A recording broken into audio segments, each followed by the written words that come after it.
Y hoy vamos a hablar de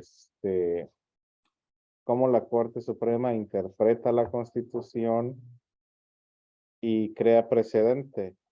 El precedente, básicamente, como les decía ayer, les explicaba ayer, básicamente reafirma un derecho o elimina un derecho que se cree que existe de manera implícita dentro de la ley. Porque sabemos que en la novena y en la 10ª enmienda se habla de derechos que no existen, de los derechos que existen pero no están enumerados, y se habla también de que los estados son los que tienen la capacidad de limitar o de expander dichos derechos. Entonces el árbitro, ¿Ya acabamos? ¿eh? ¿Ya acabamos hasta la que nos dio ayer, la última? De la Constitución ya. Estabas haciendo el examen que dan de prueba en el GD y Ajá. ahí había una pregunta de la 17 enmienda. Oh, de la, Si esas tienen. Ajá. de la 17. Los derechos de la mujer, algo así. Ah, ah, va a ser el del derecho al voto, sí. Pero ahí viene, ¿no? ¿Ya nos dio? ¿Eh? ¿Y No, ya no, nos dio? no, la 17 no la vi. O sea que La parte. di del 1 al 10, la 14 y 15. O sea que yo escogí las que sí van a venir, las más comunes, que son los derechos civiles, y ya lo demás puede que sí, puede que no. También de las más importantes es el 13, el 14 y el 15. Pero no, o sea, no las cubrimos todas, no.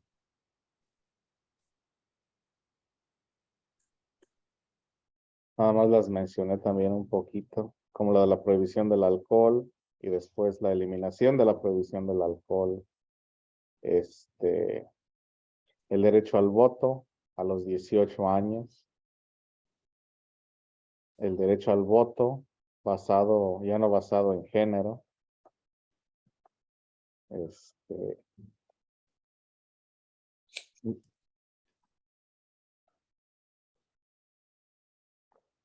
entonces, como les decía,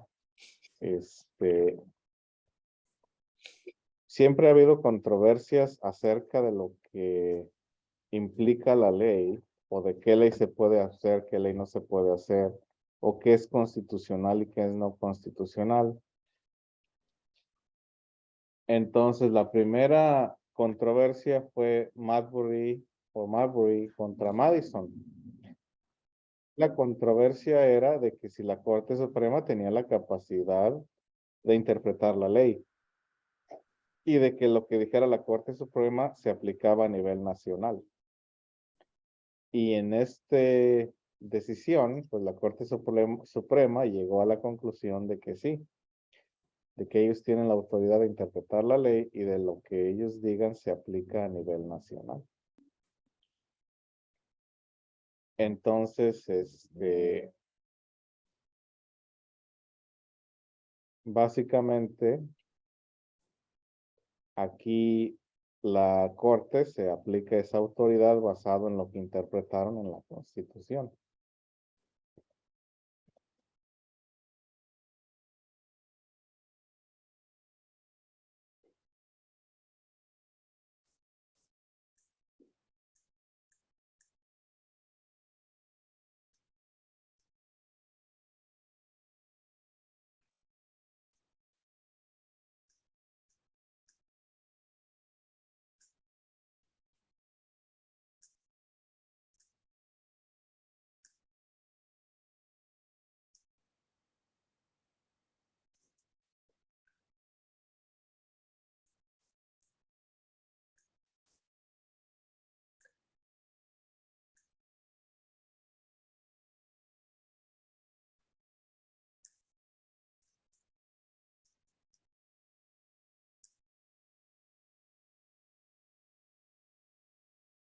Se le llama revisión judicial o en inglés judicial review.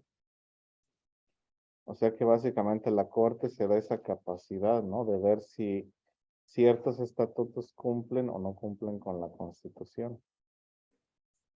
Si algo es de fuero federal o de fuero local, porque también hay otras controversias. Si ciertas cosas deben estar en las manos del gobierno federal o si ciertas cosas deben estar en manos de los gobiernos estatales. Buenas tardes, maestra.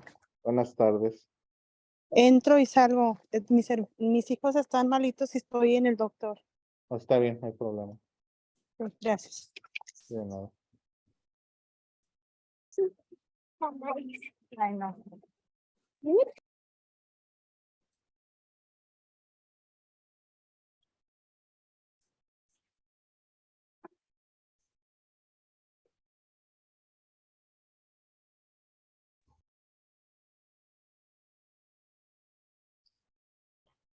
Y es lo que les decía anteriormente, ¿no? Del derecho implícito y del derecho explícito.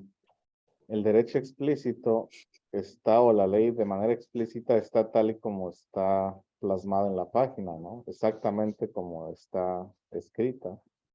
Y buenas tardes.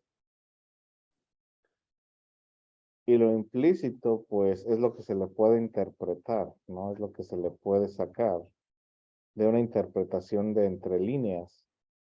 Entonces, básicamente, aquí se habla de que la Corte tiene esa capacidad de leer entre líneas, ya que la Constitución explícitamente no lo presenta tal cual.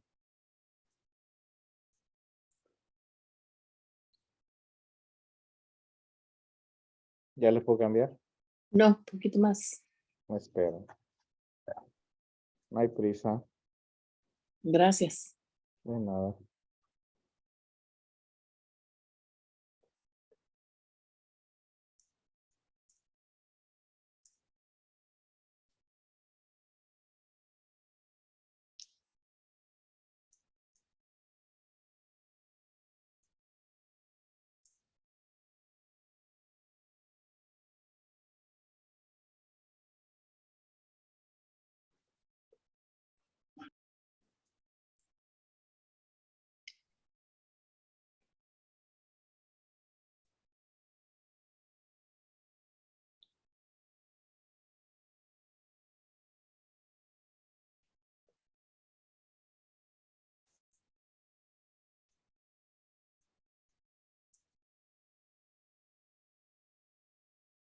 Ahora sí. Muy bien. Los demás, Gracias. me espero.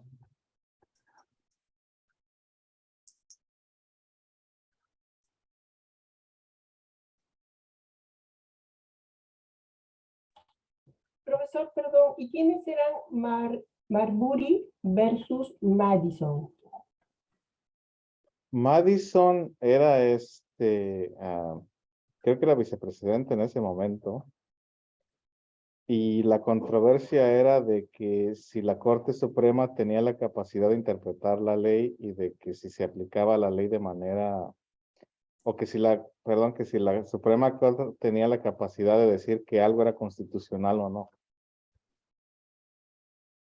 Entonces, se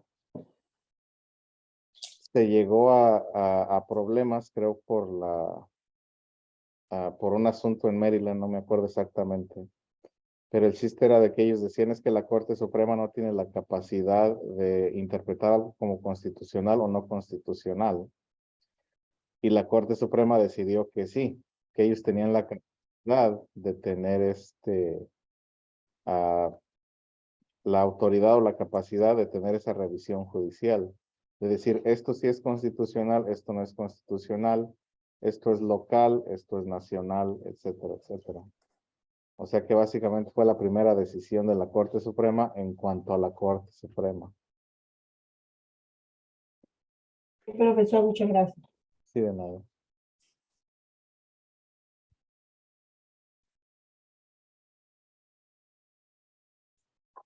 Me dicen cuándo, ¿eh? Ya, maestro. Ahorita, profesor. Muy bien.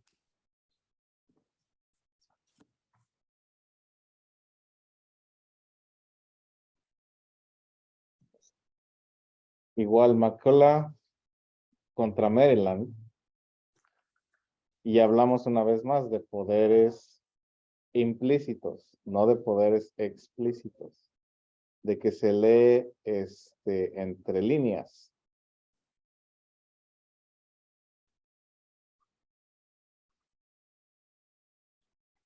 La Constitución le da al Congreso la capacidad de imponer impuestos. Entonces, si un impuesto es aprobado por el Congreso y lo firma el presidente, ese impuesto se puede aplicar a nivel nacional.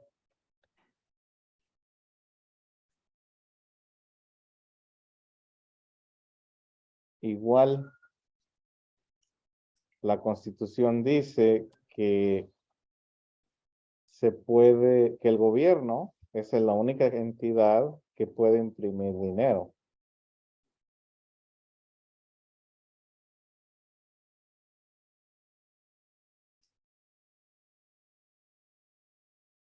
Entonces, en este caso, es como querer limitar la capacidad del gobierno para imponer un impuesto y que los bancos también querían tener su propio dinero. Básicamente en la antigüedad, bueno, en esos tiempos, los billetes o papel moneda eran como los recibos del banco.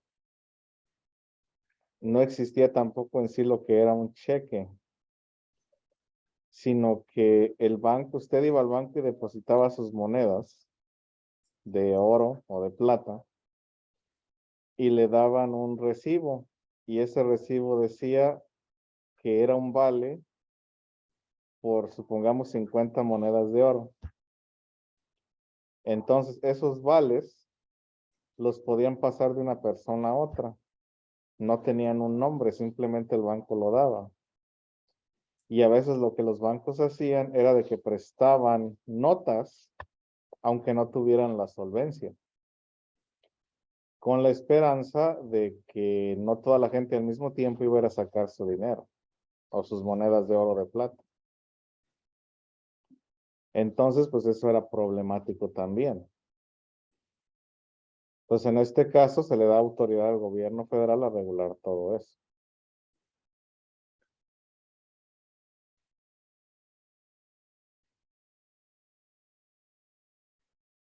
Y esa decisión no solamente aplica a política monetaria, sino aplica a otras situaciones, porque les digo, una vez que se siente el precedente en la Corte Suprema, este precedente se puede utilizar de manera más amplia en otras circunstancias.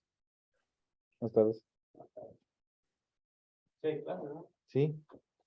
Sí, no más que la mayoría están en línea.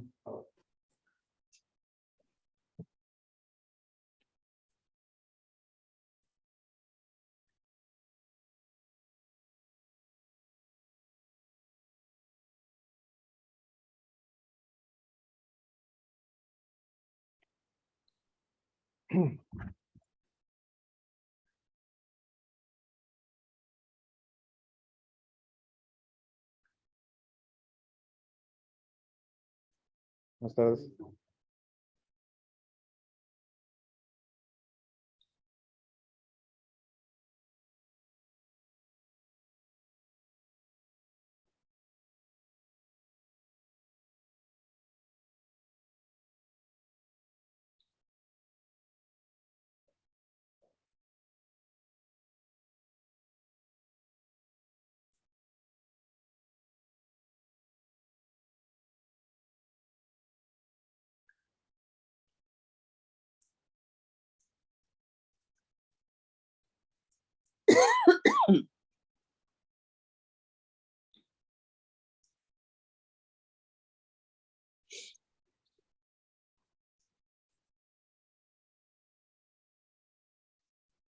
Entonces, como les decía la vez pasada, la Constitución de Estados Unidos es de las más cortas del mundo.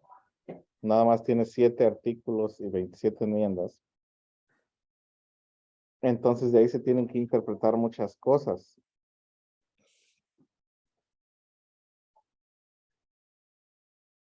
Entonces, no todo está escrito ahí, sino que a la hora de que sale un problema basado en lo que ya está escrito, se derivan los fallos, ¿no? Esto aplica basado en este concepto legal, en esta teoría legal, basado en esta sección, basado en esta enmienda, etcétera, etcétera, etcétera.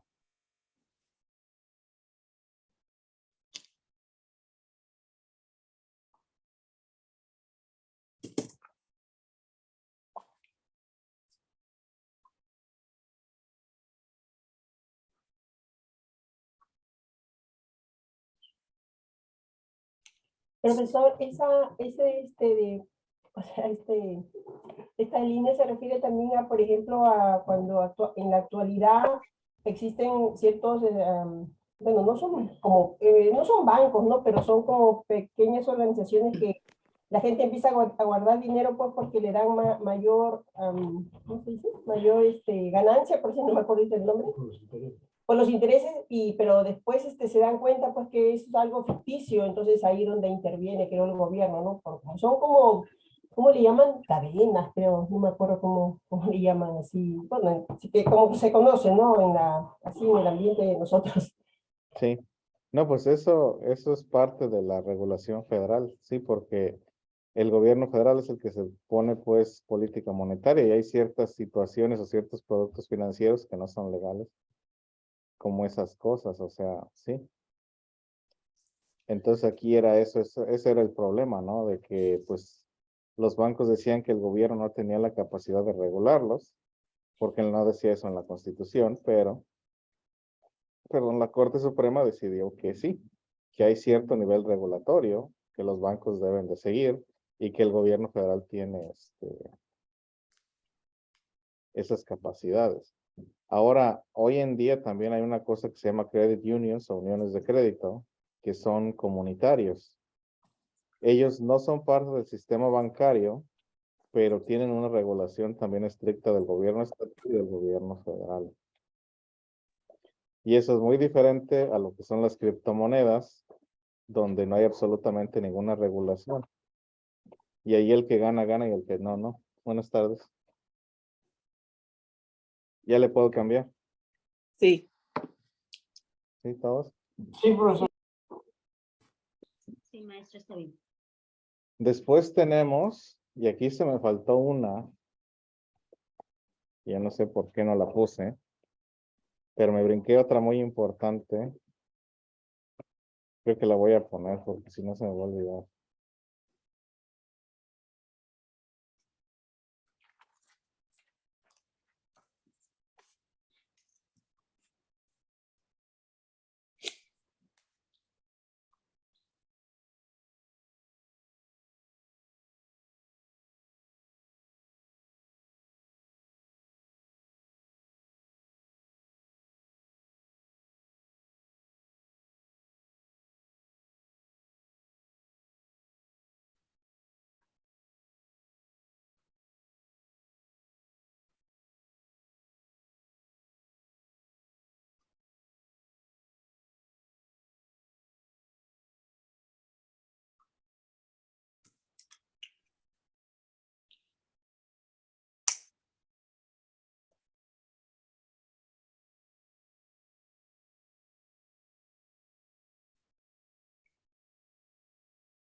No se me va a olvidar y esto es muy importante.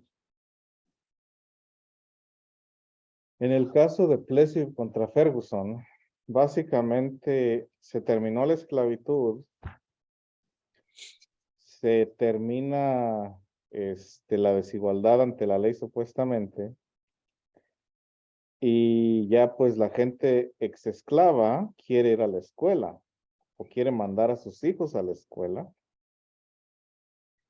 Y los gobiernos locales imponen leyes que separan a la gente de color de la gente blanca.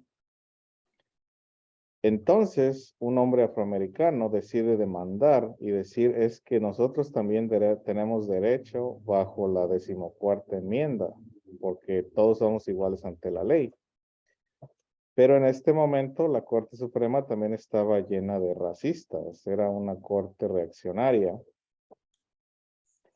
Y deciden que no, que pueden estar separados mientras las escuelas sean iguales, cosa que nunca sucedió. O sea, una escuela blanca nunca lucía como una escuela de color.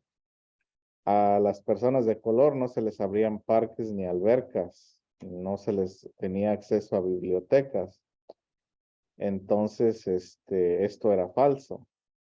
A la hora de negocios, había negocios que pues les podían prohibir la entrada por completo. Había otros negocios que les permitían la entrada, pero era por detrás y solamente en ciertas mesas. Entonces, después de la reconstrucción, de la reconstrucción, se implementa Jim Crow. Este hombre ve que pues Jim Crow no es justo, va y demanda a la Corte Suprema y la Corte Suprema decide que la segregación es constitucional, mientras supuestamente las instalaciones sean iguales. Cosa que les digo no sucedió. La que sigue es la eliminación de este precedente. Maestro, una pregunta. Sí, ¿Y ese Jim Crow dijo era blanco o era moreno? Jim Crow era un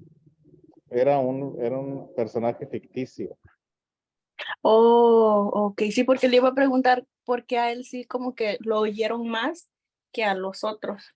No, o sea, Jim Crow es un personaje ficticio. Eso se refiere a un grupo de leyes que Ajá. separa a la gente de color de la gente blanca, pero en sí Jim Crow era un personaje ficticio.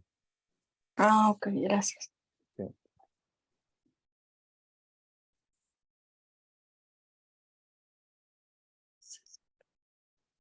Maestro, perdón, ¿qué quiere decir segregación? Segregación quiere decir que estaban separados. Ok, gracias. Sí, de nada.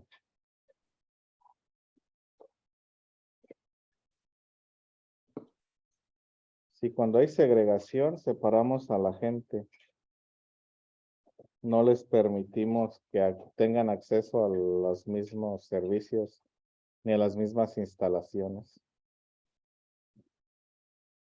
Gracias. Sí, de nada.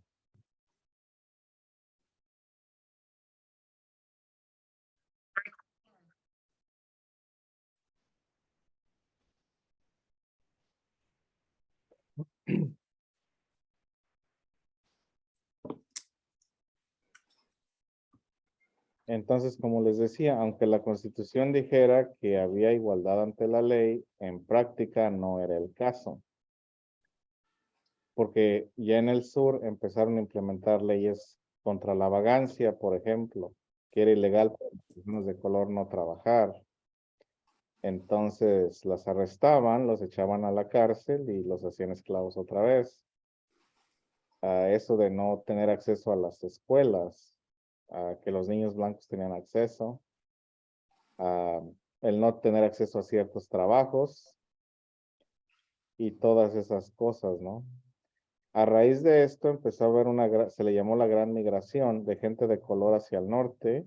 Básicamente empezaron a irse a Nueva York, a Chicago y a la costa oeste, donde encontraron una discriminación, pero no una discriminación tan pesada. O sea que de todas maneras había discriminación y había racismo, pero no era tan pesado como el sur. Sin embargo, aún existía cierto grado de segregación y cierto grado de repudio. No tan marcado, pero sí. No tan legal, pero sí. Aquí en California, por ejemplo, se segregaba también mucho a la gente en ciertos lugares en cuanto a dónde podían vivir. Es cuando tenemos el origen de los barrios, que el barrio chino, que el barrio mexicano, que el barrio armenio, etcétera, etcétera, porque no se podían combinar con la gente blanca. Entonces, una persona de color, aunque tuviera el dinero para vivir en un buen vecindario, no le vendían en el buen vecindario. O sea que por eso es la razón de que miramos varios tipos de barrios de los que mencionó ahorita. Sí. Oh, ok. Yo pensé que el gobierno los había puesto así. No, pues el gobierno los puso. ¿O sí? Sí. O entonces no era como que ellos se iban y se refugiaban como ahí como para esconderse. No, es Oh, porque no se les permitía vivir en otro lado. mm, En inglés se le llama redlining. Redlining se refiere a esa práctica del gobierno a ujú. prohibirles vivir en ciertos lugares y nada más permitirles vivir en ciertos lugares. Aquí en Stockton, por ejemplo, existía un barrio filipino y hay una placa conmemorativa ahí por el Freeway 4 que dice Pequeña Manila, Oh, porque sí. allí era el barrio donde vivían los filipinos y no se les permitía vivir en otra parte. Mm, En San Francisco existía pues, la misión, en la misión pues, era que el barrio mexicano y el barrio chino, el Chinatown, y así, pero era por eso, porque no se les permitía vivir en otra parte. Aquí en aquí en Stockton, no sé dónde esté originalmente el barrio mexicano, porque ahorita sabemos pues que es el sur. Buenas tardes.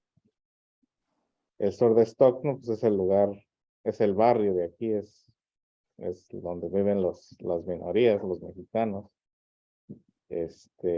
Bueno, maestro, yo con las personas que les ayudo, de esto de campaña de salud, así lo Ujú, tienen considerado el sur el sur, como, como mayor población latina ujú, y la más pobre. ahí Y la más. y dentro de California, una de las más pobres. Sí, La el de Valle Stockton. Central. Sí, Sí. el Valle Central es una de las áreas más pobres, pero es por lo mismo. Ya le puedo cambiar, ¿verdad? Sí. Maestro, Ujú. hace 2 semestres tomé la clase de historia 17B y veíamos todos estos temas. Sí, está muy interesante. La ventaja del colegio comunitario es de que se divide cada sección se divide en semestres y se entra más a fondo. Lo triste es que aquí no tenemos tanto el tiempo ni el lujo de hacerlo, pero si tuvo la oportunidad, muy bien, porque sí se aprende mucho de todo esto. Y ya después entiende uno muchas cosas como de que ve en la calle como anuncios y así entiendes por qué están ahí o qué pasó ahí de la historia. Ujú, exactamente. Profesor, perdón, ¿cómo dijo que se llamaba en inglés? Redlining, cómo se escribe lining? Redlining. Un momento. O sea, red de rojo, creo, no, pero la otra palabra no sé. Redlining. Ok, todo junto.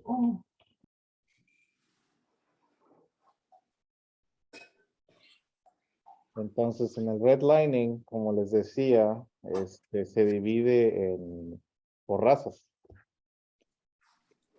donde no se le permite a otras razas vivir ahí.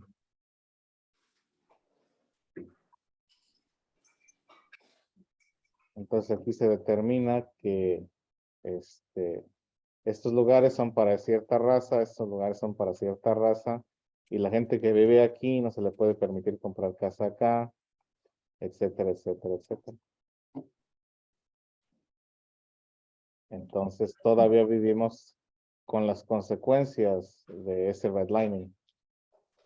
Aunque supuestamente ya es ilegal para los bancos discriminar, aunque supuestamente ya es ilegal para las compañías de bienes raíces discriminar, aún no ocurre. Igual en ese momento, lo que es industria sucia, industria pesada, autopistas, etcétera, siempre se construían en los barrios de las minorías. Por eso también en los barrios de las minorías hay más contaminación y hay más problemas de salud por el redlining. Gracias, profesor. También tiene que ver con el agua que dejan a llegar a las casas. Ujú. Sí, o sea que en los barrios de las minorías siempre es lo peor. Ahora, ya hasta 1954 llega Brown versus Board of Education y ahí se dice que Plessy contra Ferguson estaba incorrecto. Que el simple hecho de estar separados no los hace iguales, que la igualdad no viene de la separación. Y de que sí se reconoce de que las escuelas para la gente de color no tenían la misma calidad. Ni en cuanto Maestro, sí. ¿y cómo se traduce eso de Brown B, eso que dice arriba, education? Ah, Esto de aquí. Brown, que es el apellido, Oh, ok. y Board of Education, que es básicamente mesa directiva. Ah, ok. Gracias. Sí, de nada.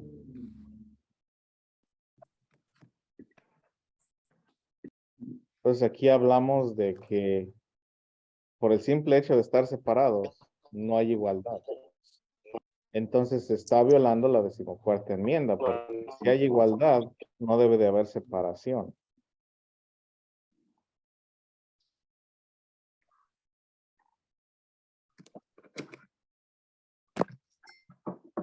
Pues si hay igualdad, no debe de haber separación. Y comenzó un proceso de integración en las escuelas y un proceso de integración que llegó a ser violento en ciertos casos, donde se tuvo que llamar a la Guardia Nacional para que escoltaran a los estudiantes de color entrando a la escuela. Hay una fotografía de una niña creo que de 6, 7 años, con 3 guardaespaldas. Cuando va con su vestido blanco, Sí, está muy bonita esa foto. Sí. entonces imagínense el nivel de violencia y racismo para que una niña tenga que ser escoltada a la escuela. Entonces, Maestro, la vez pasada dijo que era ratificar, pero no me acuerdo qué era. ratificar es básicamente decir que sí, Que O sí, decir que sí. Ok, gracias. y que ya es implementable.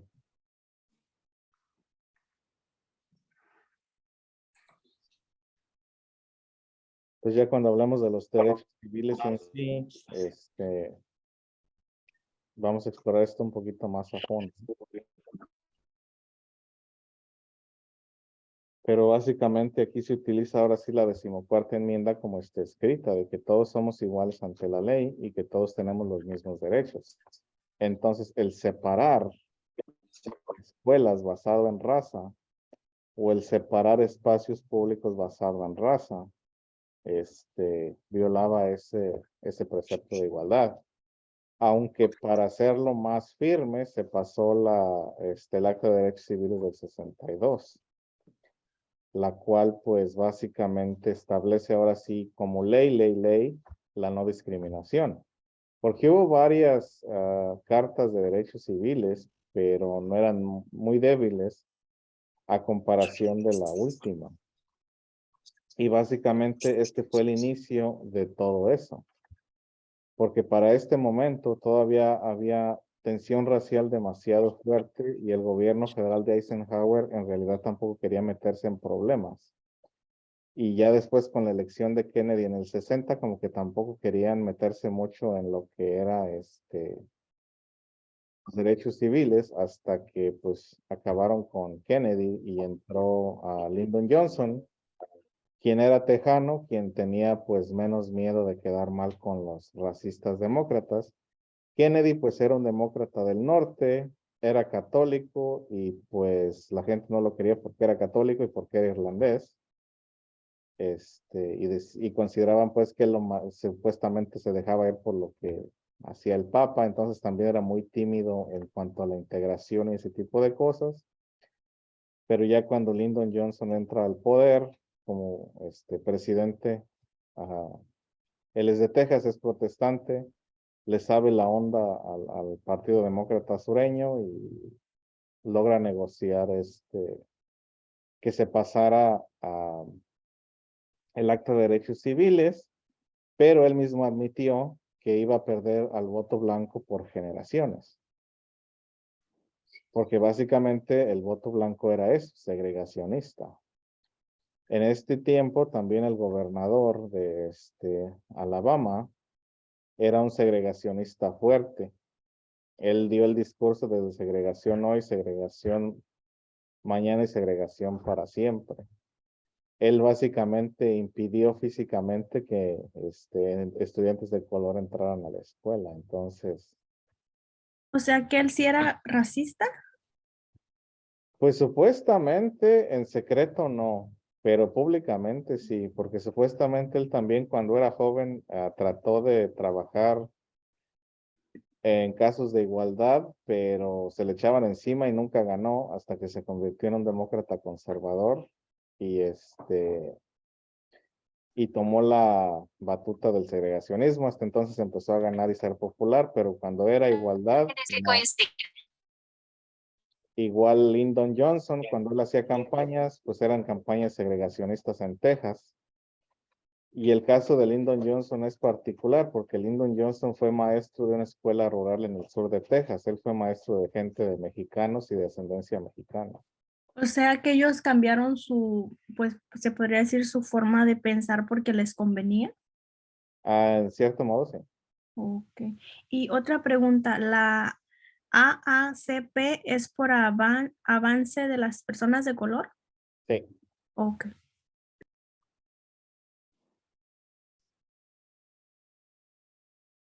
Entonces, después de la reconstrucción, etcétera, etcétera, las personas de color pues empezaron a tener también sus propias instituciones civiles para defenderse contra el sistema, ¿no?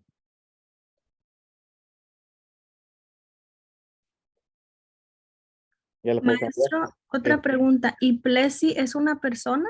Plessy es una persona, Ferguson es una persona, sí, Ok, gracias. de nada.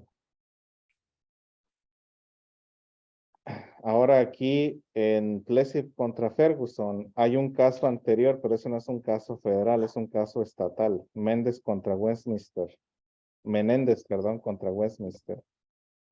Y la familia Menéndez igual hizo una demanda porque las escuelas en California estaban segregadas. Y la Corte Suprema de California dijo lo mismo, de que no podía haber igualdad si había separación. Porque aquí en California también a uno de mexicano lo tenían segregado. No le permitían asistir a las mismas escuelas, ir a ciertos lugares, etcétera, etcétera. O sea que Entonces, mientras uno no fuera blanco nacido aquí, era que le hacían esa segregación. sí. Ok. Aunque si no naciste aquí, pero fueras inglés o escocés, no te decía, o alemán, no te decías nada. Pero si eras irlandés, italiano, armenio, griego, te discriminaban. ¿Y a qué se debía eso? Racismo. Oh, O sea que fíjense que a los irlandeses se les consideraba igual o peor que la gente de color. Entonces, en el sur había esclavitud y había discriminación contra la gente de color. En el norte era discriminación contra los irlandeses. Y en el caso de los irlandeses, ellos empezaron a tomar como cartas en el asunto, creando su propio sistema de educación paralelo con escuelas parroquiales católicas. Ya después se empezaron a meter a la policía. Entonces ya existe el estereotipo del policía irlandés. Se le llamaba que paddy wagon al camión ese grande, o se le llama todavía a veces paddy wagon a los camiones esos donde meten a detenidos porque era para ir a la calle a recoger irlandeses borrachos. Entonces los irlandeses también eran discriminados. Ya después fueron los italianos, los polacos, o sea que la definición de gente blanca ha cambiado con el tiempo, porque esa gente tampoco era considerada blanca. Para el tiempo de Brown contra Ferguson, a los mexicanos, los asiáticos y la gente de afrodescendiente ya eran los más discriminados. Ya los irlandeses, los italianos y los polacos ya se habían integrado un poquito más. Con los judíos también había mucha discriminación. O sea que un lugar donde no podía entrar una persona mexicana, una persona afrodescendiente o una persona indígena, tampoco podía entrar un judío. Entonces, si se enteraban que alguien era judío, pues también lo discriminaban. ¿Y con los nativos americanos también era lo mismo? Sí, aunque con ellos era peor. Pero ellos son los que de inicio estaban aquí, eran como sus tierras, ¿no? ¿O no? Sí, eran, sí. Y aún así, Sí, porque pues era cuestión de pues quitarles los recursos naturales. ok. Ya cuando hablemos del destino manifiesto, vamos a hablar un poquito también más de eso. Ya lo puedo cambiar. Sí, ya. Sí. Sí, maestra. Después tenemos a Cooper contra Aaron, perdón, y en Cooper contra Aaron puede que Alabama decía, no, pues por mis productos de gallina no voy a integrar las escuelas. Y lo llevaron a la Corte Suprema y la Corte Suprema dijo, ustedes como Estado no pueden cancelar una decisión de una Corte Federal. Aunque no les parezca, es la ley que deben integrar a las escuelas. Y ellos decían que no. Porque básicamente decían, bueno, el gobierno federal nos está diciendo, pero nosotros no lo vamos a hacer. Y les dice el gobierno federal, no, no, no, no. Y si no lo hacen, no van a recibir fondos, no van a recibir dinero de nosotros. Entonces, pues básicamente se decide, la Corte una vez dice que hay jurisdicción federal en este sentido. Porque si el Estado está ofreciendo un derecho, ese derecho lo tiene que aplicar uniforme. O es para todos o es para nadie. Eso es básicamente lo que se refiere con la 14ª enmienda, de que todos somos iguales ante la ley. Entonces, si el Estado está ofreciendo educación pública, esta educación pública se le va a ofrecer a todos sin importar quiénes sean. Y si no la vas a ofrecer, pues la vas a quitar para todos. Entonces aquí el gobierno federal o la Corte Suprema dice, tú no puedes contradecirme porque yo tengo dominio sobre ti. El gobierno federal es el gobierno supremo del país, por lo tanto tú no puedes contradecirme. Si yo te dije que vas a integrar, vas a integrar. Maestro, ahí tengo un punto de duda. ¿El gobierno federal a cuál pertenece? ¿Al que es judicial o judicial o Pues cuando hablamos de legislativo o el otro? no, cuando hablamos de gobierno federal estamos hablando de los tres. ¿O ahí van incluidos? Sí, ahí van incluidos. Oh, ok, gracias. Sí, no.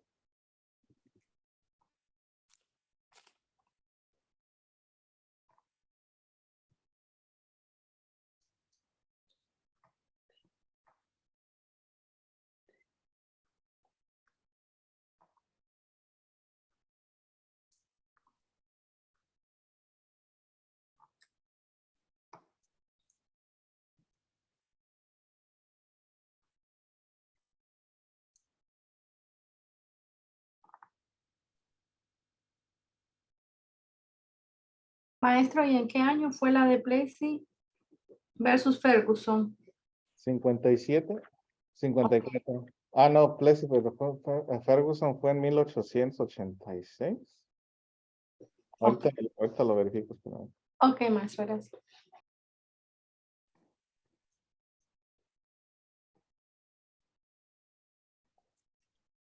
$1896. Me equivoqué por 10 años. Ok, gracias. Sí.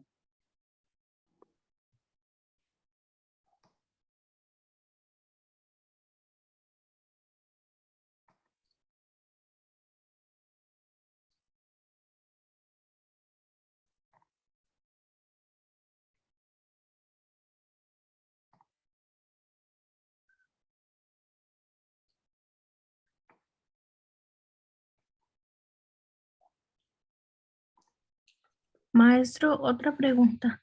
¿Qué Sí. son edictos federales? Reglas. Ok, gracias. O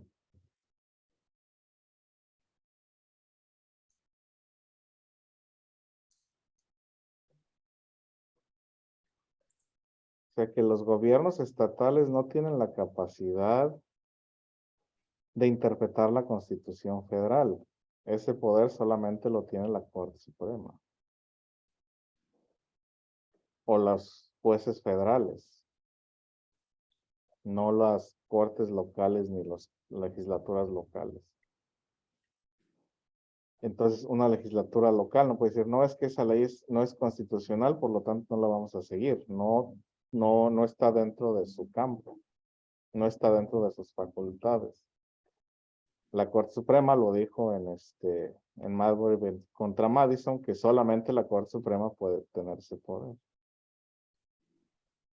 de revisión judicial. Ninguna otra corte local lo puede hacer o ninguna legislatura lo puede hacer. Entonces, aunque el gobernador, aunque la legislatura local, aunque la Corte Suprema local piense que no es constitucional, pues no aplica.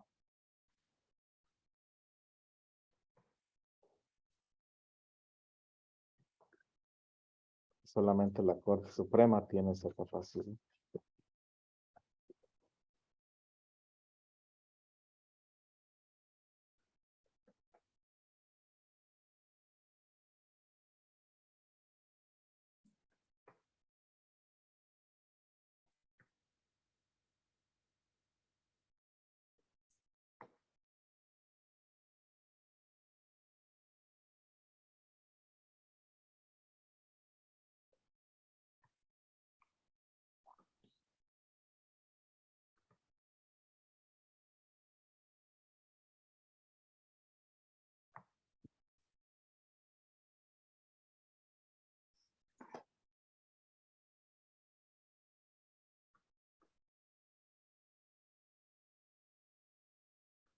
Maestro, dice que edictos con S son reglas y edicto es regla.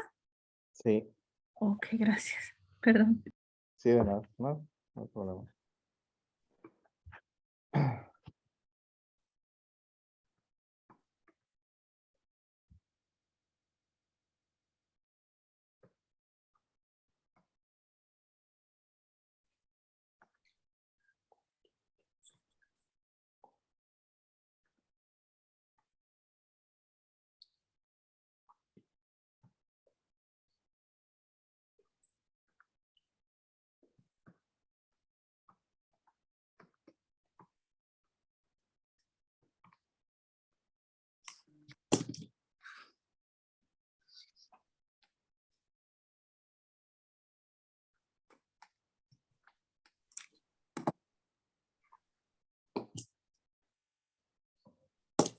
Y este tipo de cosas, pues, se vienen arrastrando desde la guerra civil, porque la causa de la guerra civil, pues, fue la esclavitud, de que se emancipan a los esclavos y básicamente eso provoca las agresiones, ¿no? Porque los estados del sur, pues, dicen que sus leyes locales, pues, eran más importantes que la Constitución. Pero la Constitución dice, no, pues que la Constitución es la ley suprema y que si eres parte de Estados Unidos es porque vas a seguir la Constitución de Estados Unidos. Entonces, este problema se ha venido arrastrando desde entonces. Maestro, otra pregunta. Y ve que arriba le pone Copper contra Aaron, ¿verdad? Ajá. Y en el otro le puso Brown contra Board of Education 1954. Ajá. Estas son porque son casos que pasaron en diferentes años y por eso llevan ese nombre. No, pues son casos que pasaron en diferentes años y son diferentes personas. ¿O no se relacionan con lo mismo que se haya, ese mismo caso llegado desde 1954 hasta 1958? No, Oh, son casos, son casos separados, independientes. Hay cierta relación, pero son casos independientes de diferentes personas demandando. Y estos casos se les llama parteaguas porque crearon un precedente que se aplica no solamente a ese caso en particular, sino a casos más grandes, sino a otros casos. Y que cambiaron pues la estructura social del país. Como les digo, al decir que ya no hay segregación escolar, eso cambia la estructura social del país. Ya no se permite que nada más haya escuelas blancas o de color, sino que todo mundo debe ir a las mismas escuelas, etcétera, etcétera, aunque todavía pues no hemos llegado a un momento donde esa promesa sea cumplida al 100%, porque todavía en cierta manera hay segregación en las escuelas, ya no tanto, perdón, racial, sino económica, pero también está conectada con ciertos aspectos raciales. Vamos a hablar, cuando hablemos de los derechos civiles, vamos a hablar un poquito también más de eso a profundidad y de lo que es el escape blanco, la formación de los suburbios y todas esas cosas. o sea que se podría decir que todavía hay algo de eso. Sí, todavía. ¿Ya le puedo cambiar? Sí. Sí. Sí, maestro. Después tenemos MAP contra Ohio, y eso es de lo que les estaba hablando la vez pasada. De que uno dice, es que yo no tengo nada que esconder, pero a veces resulta que sí. Porque el que busca encuentra.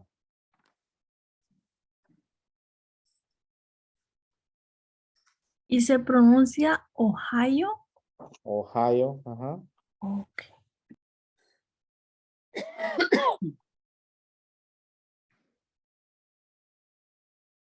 Entonces, si un policía no tiene una orden judicial, no tiene por qué meterse a su casa, a menos que haya una sospecha muy fuerte. Y como les digo, no puede decir que no tiene cosas ilegales, pero resulta que sí, que técnicamente X o Y objeto sí resulta ilegal. En este caso, esta mujer tenía materiales obscenos.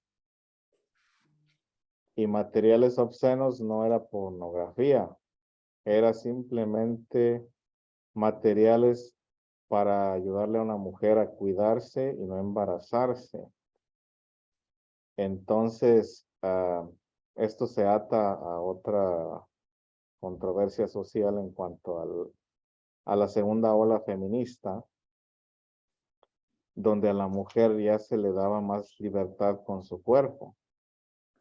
Entonces, era ilegal, se hizo ilegal supuestamente distribuir material pornográfico o material obsceno por correo. Entonces, cualquier material que tuviera la palabra sexo en ella o que se refiriera al sexo era considerado como obsceno. Entonces, básicamente eso era lo que ella se dedicaba, a educar a las mujeres a cómo cuidarse, a evitar el embarazo. Entonces, para evitar eso, lo criminalizaron. Y los policías entraron sin permiso a su casa, no sin permiso, sino una orden de cateo a su casa, y pues encontraron ese material, entre comillas, obsceno. Entonces, se consideró que esa evidencia se obtuvo de manera ilegal y que no se puede utilizar evidencia de manera ilegal en un caso criminal. Aunque como les digo, hay maromas. Lo ilegal lo pueden hacer legal de repente. Así que es mejor uno saber sus derechos y hacer valer sus derechos dentro de lo que cabe.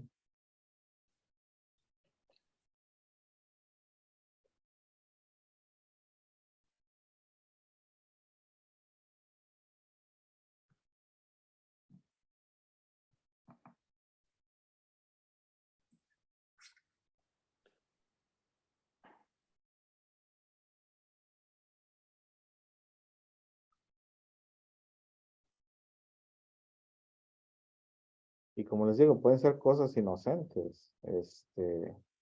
Es que mi amigo me regaló unos puros, pero ¿dónde son esos puros? Ah, son cubanos. Ah, pues eso es ilegal. No se pueden tener productos cubanos en Estados Unidos.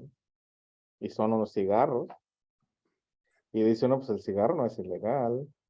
Pero si es cubano, sí. Igual si es ron cubano, es ilegal. ¿Y el café Maestro, colombiano, maestro? ¿Eh? ¿Y el café colombiano? No, el café colombiano no. Ah, ok. Solo el cubano. maestro, eso de los cigarros no terminó ese, ¿cómo le llamamos? Secreto de prohibido, no está permitido ya, El parece que ya está. embargo, no, el embargo lo quitó Obama, pero lo repuso Trump. Oh, ok. Ok, O sea que en tiempos de Obama dejó de ser ilegal, pero ya en Ajá. tiempos de Trump volvió a ser ilegal y que yo sepa Biden no lo ha revertido. Oh, muy bien. Gracias. Mencionó, maestro, que el café cubano sí es ilegal aquí. Sí, Ah, o sea que no hay que tener café cubano en la casa. que es muy riquísimo o qué. No, es simplemente como hay un embargo comercial contra Cuba, no se pueden tener productos cubanos. Es ilegal exportar productos cubanos.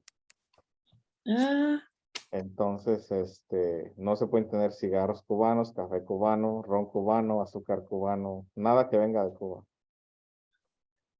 O sea, wow. es ilegal, es un crimen básicamente comprar cosas cubanas con dólares estadounidenses. Pero al ser que no, que está, que no lo puede tener uno aquí y lo encuentra uno en una tienda cubana, ¿también se vuelve ilegal? No, pues mientras tú no lo compres, tú no has cometido un delito. Oh, Ya pero si, si lo miro y lo compro, sí. bueno, si lo miras tampoco es delito, si lo compras, sí. Sí, pero al estar ya aquí en Estados Unidos en una tienda que es cubana y vende productos cubanos, No, pues es que puede eso- ser traficado, o sea, podemos decir lo mismo oh, de los polvos mágicos y las hierbas mágicas, o sea, son ilegales y los trafican y te los venden, no dejan de ser ilegales. Los medicamentos que no deben de andar comprando ustedes que traen de México, tampoco eso es legal. ¿tampoco? No, Oh, o sea que no puede. Maestro, Ok, perdón, mi esposo tiene un amigo cubano y la otra vez fue a Florida él y le trajo un ron cubano. sí, cubano. So, No, si es como un regalo, por ejemplo, sería ilegal yo tenerlo en la casa. básicamente. Escóndalo bien. acabárselo, compañera, para que no se... No, ahorita lo voy a abrir y lo tiro. No, no, tienen, cómeselo. Disculpe, por ejemplo, en Miami, en la calle 8, se llama calle 8 porque ahí viven muchos cubanos. Ahí venden de todo lo que es de Cuba. Y tanto así que yo me compré un café cubano y claro, yo me lo tomé, ¿no? Pero sí, no sabía. Y yo también dije, yo no lo puedo llevar, creo, porque entramos para mirar. Y las Sí. chicas que están ahí, no, sí puede llevar. Yo digo, es que yo voy a ir en avión, pues sin avión, pues yo sé que revisan todo y votan todo. Y él dijo, no, mire, acá está su registro, esto está permitido, me dijo. Oh, ok, bueno, yo lo compré esa bolsita de café y bueno, Ah. sí, lo metí a la maleta, pues sin saberlo, pero bueno, no me pasó nada felizmente, pero sí, no sabía de eso. Pero ahí en la calle 8 hay bastantes cosas cubanas que venden. Fíjese en la etiqueta de la botella, si dice hecho en Cuba, mejor acábeselo. Si no dice hecho en Cuba, no hay problema. ¿No será en el tiempo que dijo maestro de que lo permitió Obama? Puede ser. Ujú. O sea, no se asuste, no es para asustarla. No, era solo como una pregunta, como Sí. es como saber como si era como algo legal. Creo que se lo trajeron porque su familia de él lo fue a ver ahí a Florida, como él está en trámites de aquí legalización. Sí. Lo fueron a ver a Florida y ahí le llevaron esto, no sé qué otras cosas, pero le llevaron eso de Cuba. Ujú. Sí, porque básicamente es el delito es comprar. De que hubo un intercambio de dólares por el producto. porque esos dólares van a ir básicamente a Cuba. Y como le digo, no es para asustarse, simplemente saber que para la próxima decir que no. Ahí, No voy a alcanzar a quedarme hasta la 1:30, me tengo que ir. bueno, Que tenga buen día. Igual la clase sí la está grabando para verla, ¿verdad? sí, Ok. igual no hay clases el lunes. ¿O no hay? No, Ok, gracias. Que tenga buen día. igualmente. Adiós. ¿Ya le puedo cambiar? Sí, ya.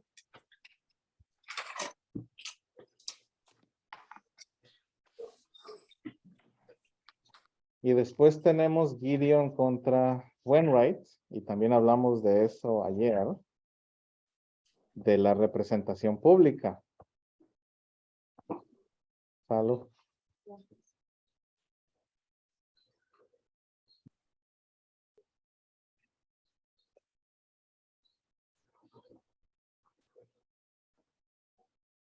De que se le acusa a alguien de un crimen grave y lo forzan a firmar ahí se me fue la palabra. Alguien ayúdenme. Orden de canteo. Una confesión. Una Oh, ya. confesión. Sorry. Sí. Donde dice que sí fue él. O sea, parecido a Ferguson, a Miranda. Pero básicamente, pues esta persona no tenía representación porque no podía pagar un abogado. Entonces aquí la Corte Suprema dice que bajo la sexta enmienda, todos tienen derecho a una representación gratuita. Entonces, eso no existía antes de esta decisión. Antes de esta decisión, pues todo eso estaba en el aire. Si no tenía yo, pues un abogado, pues yo me representaba solo como yo pudiera. O trataba de buscar a ver quién me trabajaba para mí de a gratis, que pues no se puede en muchos casos. O a veces había instituciones civiles que hacían eso. Pero en esta decisión, la Corte Suprema llega a la conclusión de que en la sexta enmienda, básicamente se considera de manera implícita que tenemos derecho a representación. Y de que esa representación pues debe ser gratuita si la persona no puede pagar por ella. Y de ahí sale el concepto de la defensa pública.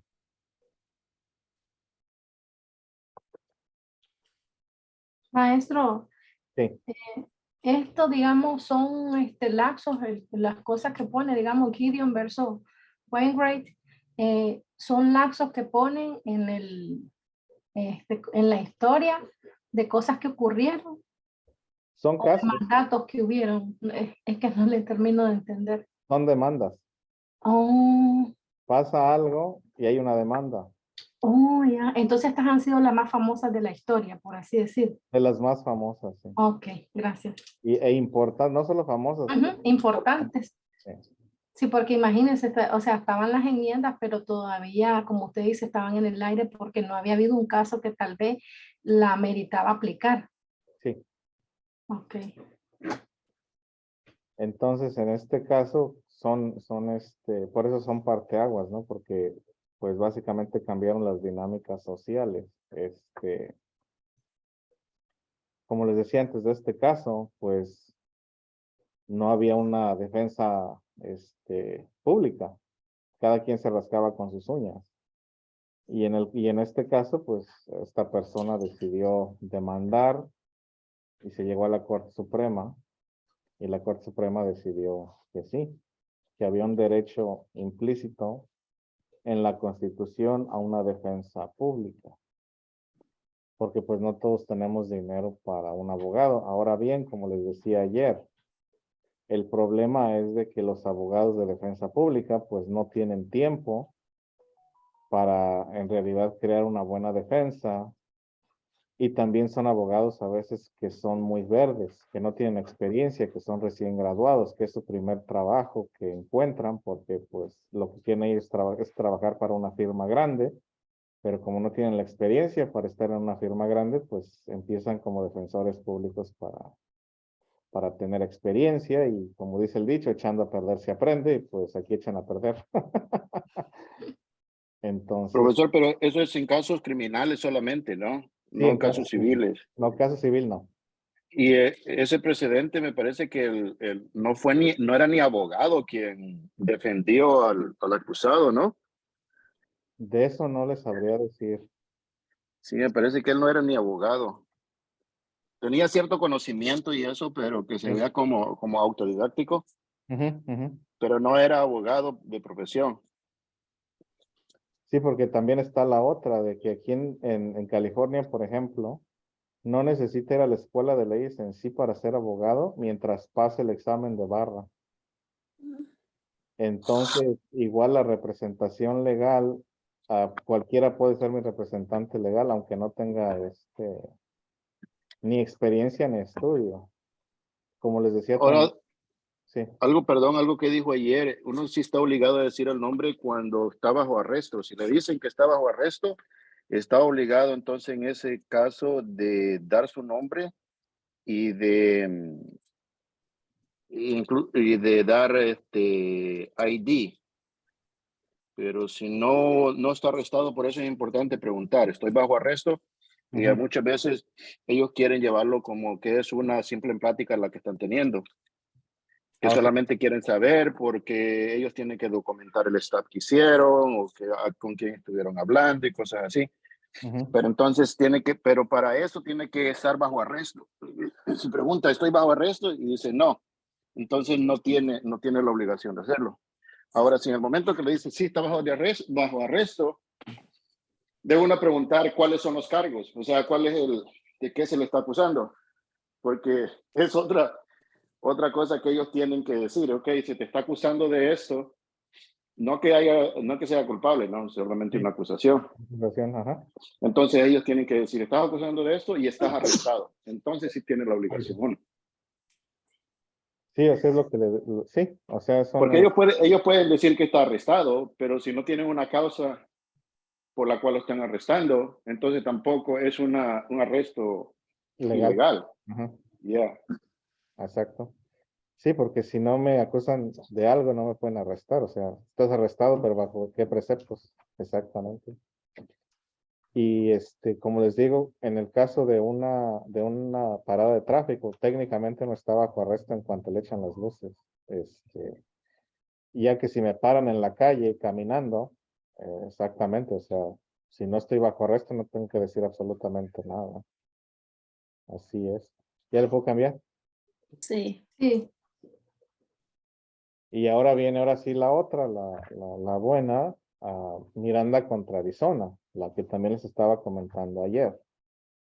Del derecho a mantener silencio, del derecho a tener un abogado presente cuando uno está dando un testimonio, y de no firmar nada. En un caso criminal.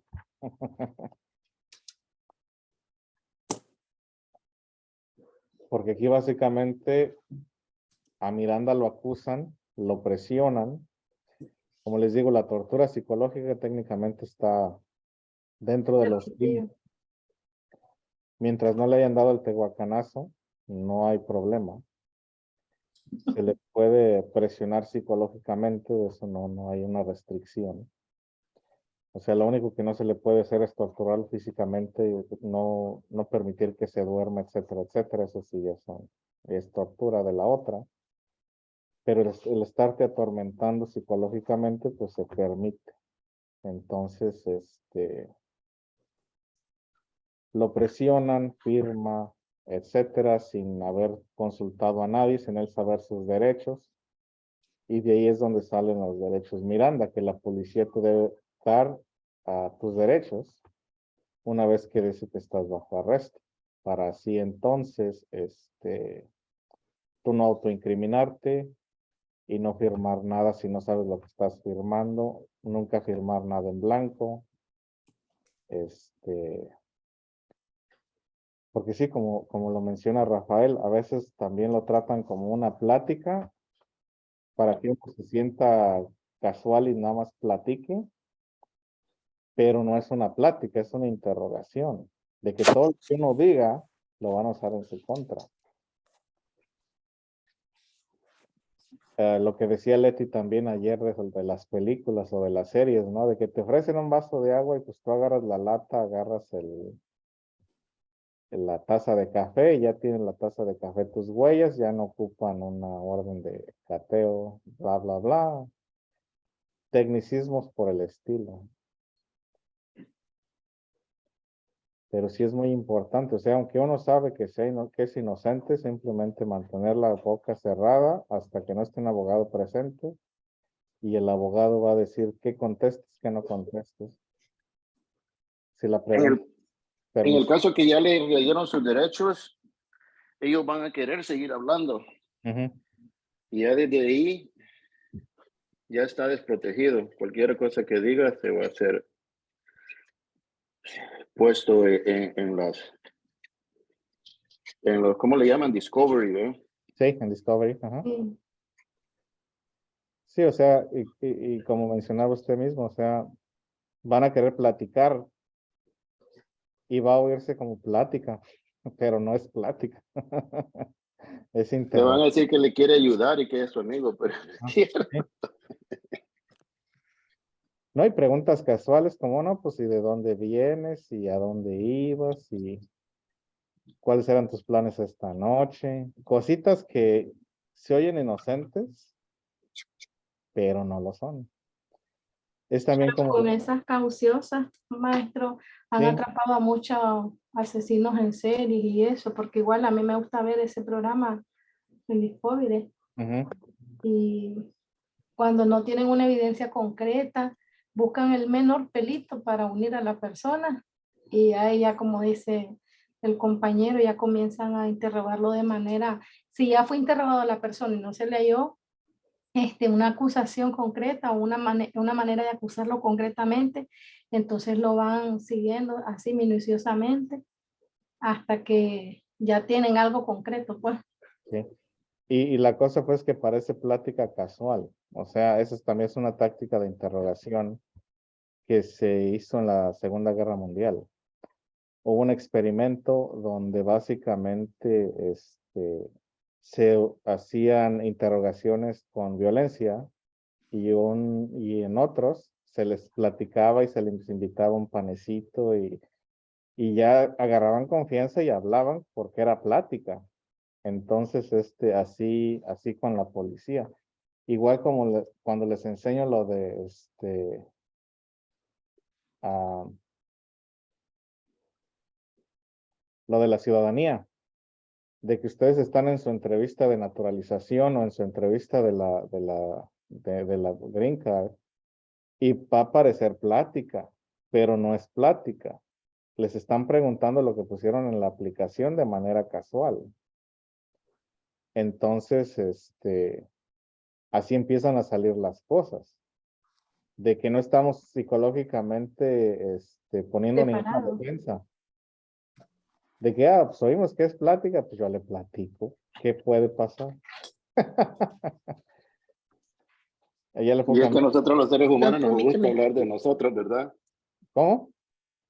A nosotros los seres humanos nos gusta hablar de nosotros, siempre Sí, decir, empezamos a decir, pero una de las cosas que dijo ayer que, o sea, cuando nos preguntan no es quedarse callado en sí, si uno no va a responder en cuestiones legales, es mejor decir que, ¿cómo se dice? I play the fifth. sí, pues, I plead the fifth, sí. Invoco mi Sí, quinta. sí, y entonces está diciendo que se está usando la quinta enmienda, ¿no? Sí, o sea, básicamente ya El cuando, derecho a permanecer callado. Perdón. sí, o sea, básicamente ya cuando, supongamos que a uno lo arrestan, ¿no? Ya lo tiraron atrás de la patrulla. Ya le leyeron a uno sus derechos. Y el policía dice, ¿y cómo estás? Tú le dices, I plead the fifth, y ya. ¿Cómo se dice, maestro? I plead the what? I plead the fifth, With F? P? con F, fifth, de Okay. quinto. Okay. ¿Y cómo se dice en español? Convoco a la quinta enmienda. Oh, I Oh. found it. Okay. Sí. Se diría convoco a la quinta enmienda. Y básicamente ya con decir eso, pues sí, ¿no? Ya uno si le siguen preguntando cosas, pues ya se mantiene callado. Porque con el simple hecho de decirlo una vez debe ser suficiente.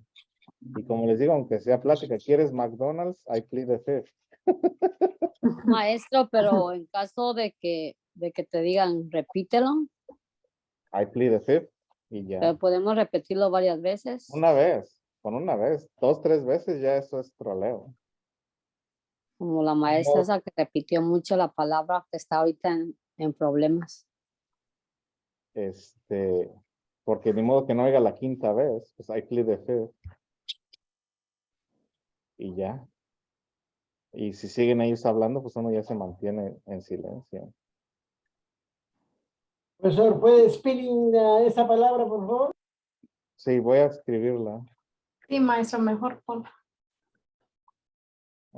Gracias, profesor. Sí, de nada.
Gracias, maestro.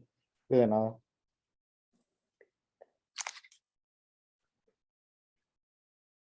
I plead the fifth.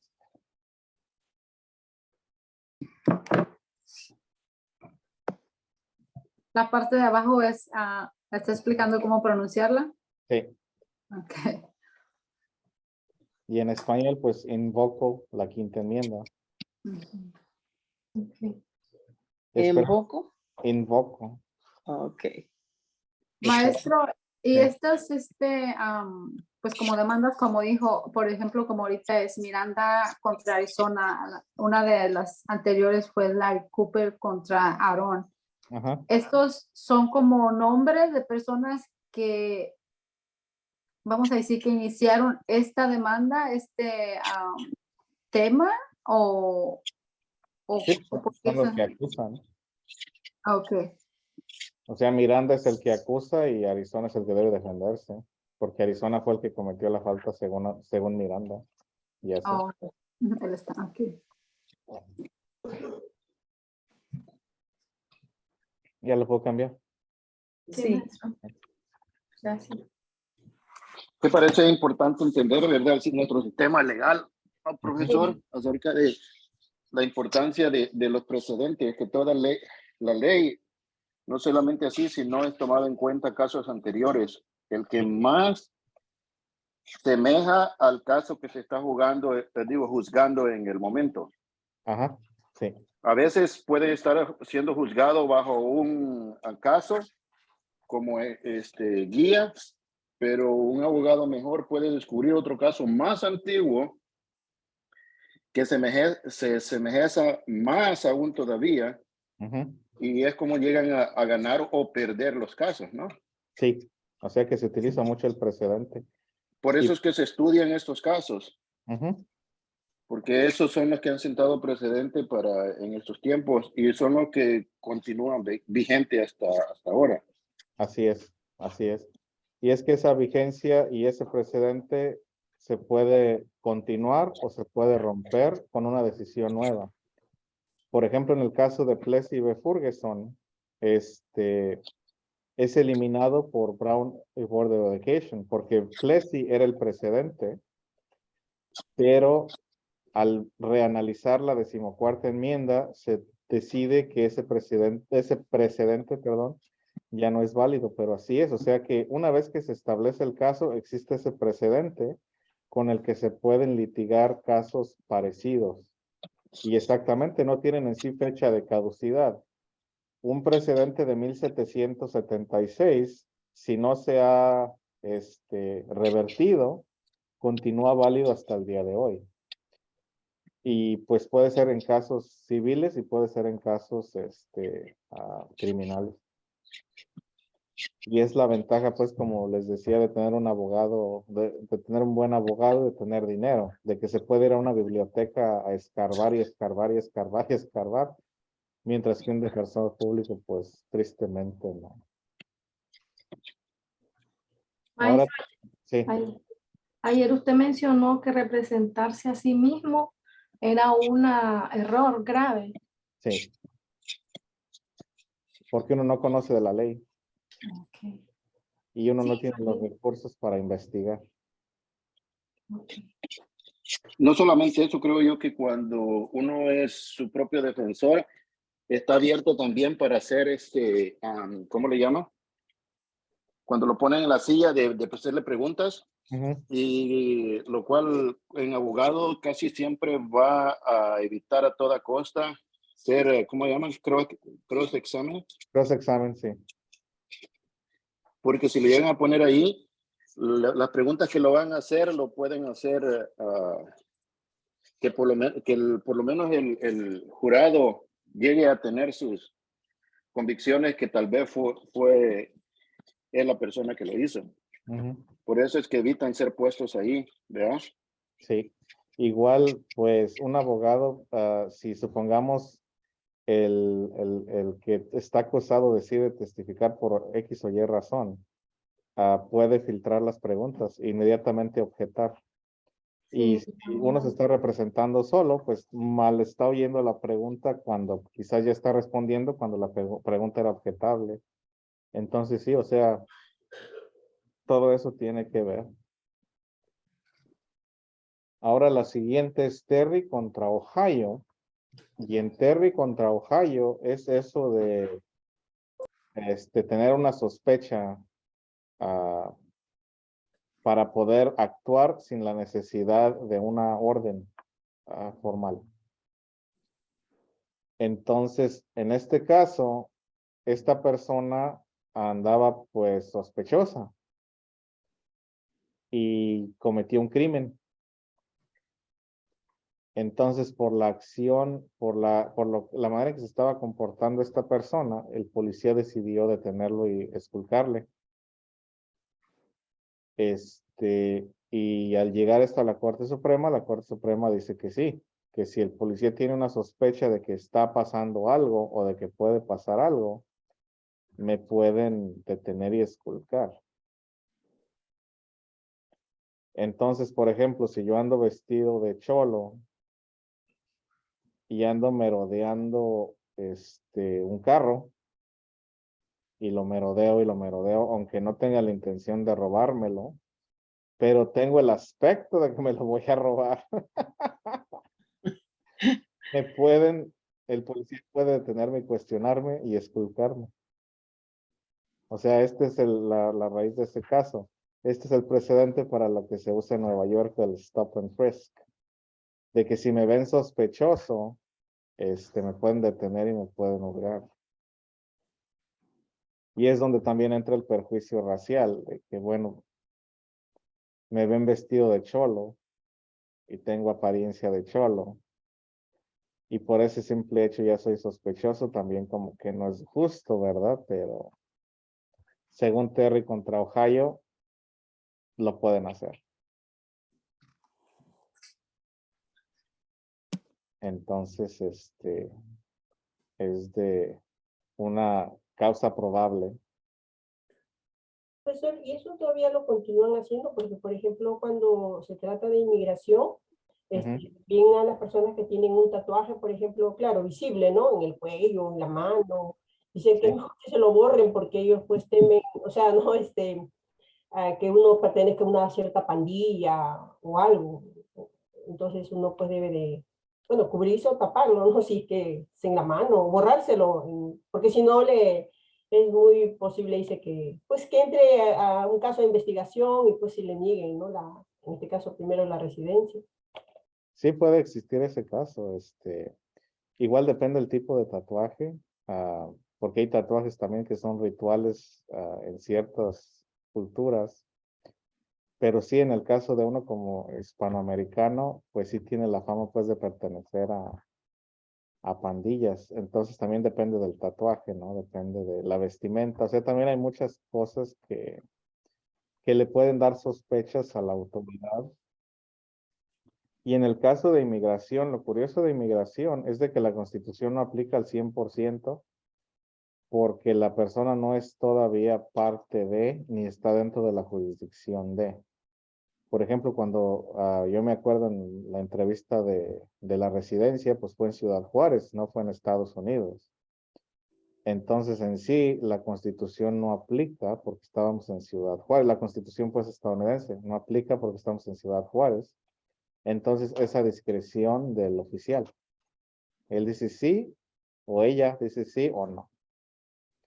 Y también por eso esas entrevistas la mayoría de las veces las hacen afuera de Estados Unidos, para tener todavía más discreción y en realidad no seguir ciertos lineamientos constitucionales. Ya lo hablamos ayer con lo de la tortura. Y no solamente la tortura, sino otras cosas. Pero sí. O sea, si el policía determina que tengo un comportamiento sospechoso, aunque a veces no es comportamiento, sino simplemente mi apariencia, mi color de piel, el color de piel no lo pueden admitir, pero sí pueden utilizar la apariencia como excusa. Maestro, Sí. por ejemplo, ¿puede afectar a un tatuaje para lo de inmigración? Depende del tatuaje. O, por ejemplo, el que me cargo ahorita. Sí. ¿Qué puede afectar? Por el tipo de letra. O sea que si tú ves el tipo de arte, ese tipo de arte está relacionado a las pandillas, aunque no sea el miembro de la pandilla. Pero el simple hecho de utilizar esa arte y en un lugar tan expuesto, sí tiene la posibilidad de interpretarse de manera negativa. Porque depende pues, de quién se está entrevistando, ¿no? La actitud que tenga esa persona hacia ti. Entonces, en este caso, estamos hablando de que si esa autoridad, dentro de su juicio o dentro de su conocimiento, determina que se puede considerar como adjunto a una organización criminal, puede decidir el caso de esa manera. Si es una persona de criterio un poquito más amplio, entonces, pues no. Pero esa es la suerte que toca en el momento. ¿Sí? Por eso es importante siempre, cuando se van a tomar decisiones de ese tipo, a tener cuidado. Porque todavía vivimos en un mundo pues que no acepta ciertas cosas, ¿no? Y más a nivel gubernamental. Entonces, es importante eso. Igual en el trabajo, en el trabajo no te pueden discriminar por ser mexicano, por hablar español, por tener cierta religión, etcétera, etcétera, pero sí te pueden discriminar por la apariencia. En mi caso, si a mi empleador no le parece cómo traigo el pelo, me puede despedir por eso. Pero no me puede despedir por ser mexicano. A ti no te pueden discriminar por ser mexicano, por hablar español, pero sí te pueden discriminar por eso. ¿Sí? O sea, es donde entran esas áreas grises.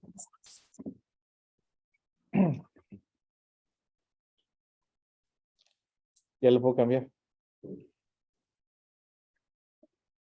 Y ahora Roe versus Wade, que ya no es precedente, y no me puse el nombre del otro, ahorita lo pongo. Básicamente en Roe versus Wade se habla de el derecho a la privacidad y el derecho de que una mujer tome decisiones médicas y que el Estado no intervenga en sus decisiones médicas. En el caso de Roe versus Wade, se pone como un precedente legal federal que aplica a todos los estados. Porque para la interpretación de Roe v. Wade era de que es un precedente legal igual que Brown contra Board of Education.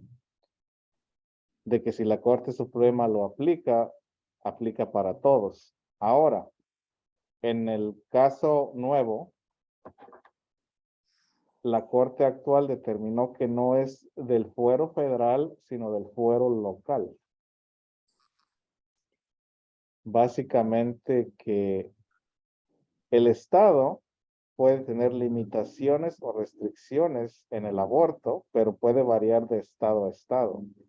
Que no puede haber una prohibición federal de aborto, sino que se permite la prohibición a nivel local y que es un asunto de los estados. Por eso en el caso de Roe v. Wade se hablaba de una supremacía federal del derecho a la privacidad y del derecho a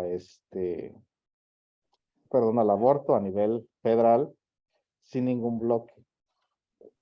Y en el caso nuevo se revierte este precedente y se revierte a lo que era antes, de que los estados son los que se encargan de regular o no el acceso al aborto. Entonces, donde se entra en esa controversia. Muy bien.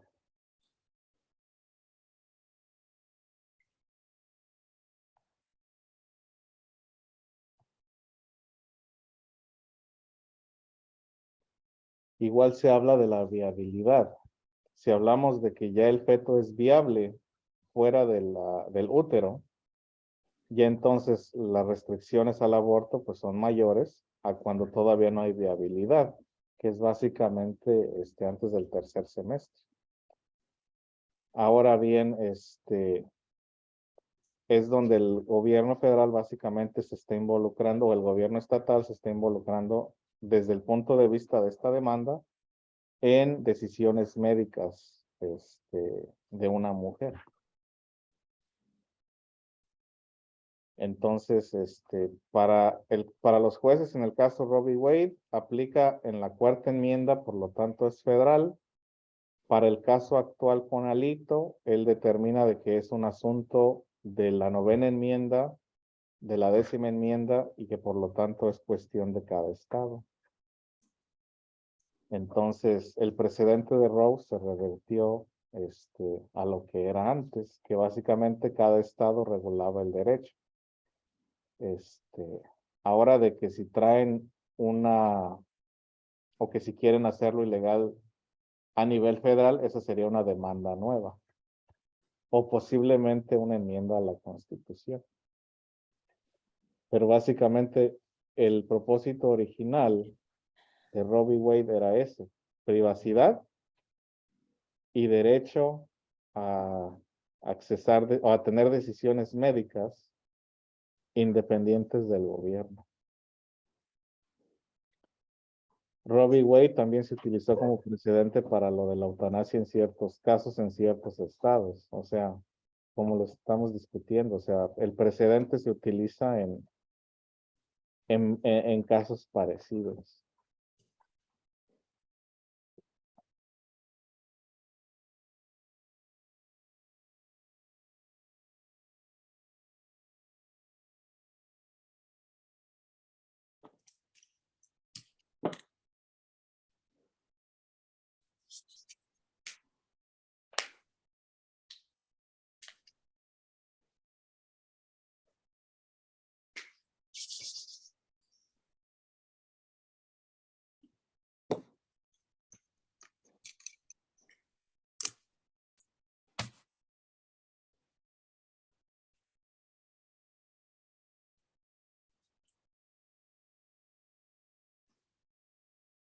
Profesor, perdón, ahí dice, por ejemplo, dice que la Corte determinó que los estados solo podrían poner regulaciones después del segundo trimestre, o sea, bueno, tenemos 6 meses, ¿no? 6 meses, sí.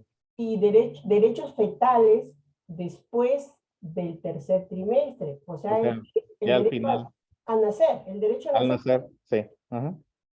Oh, ok. Pero ahorita creo que se ha cambiado eso, se está cambiando, porque ahorita creo que escuché que, bueno, ahorita no, pues a las últimas leyes, bueno, no sé, proposiciones de que ya, que creo que hasta noveno mes, creo que ya al bebé, pues ya no lo quieren dejar nacer.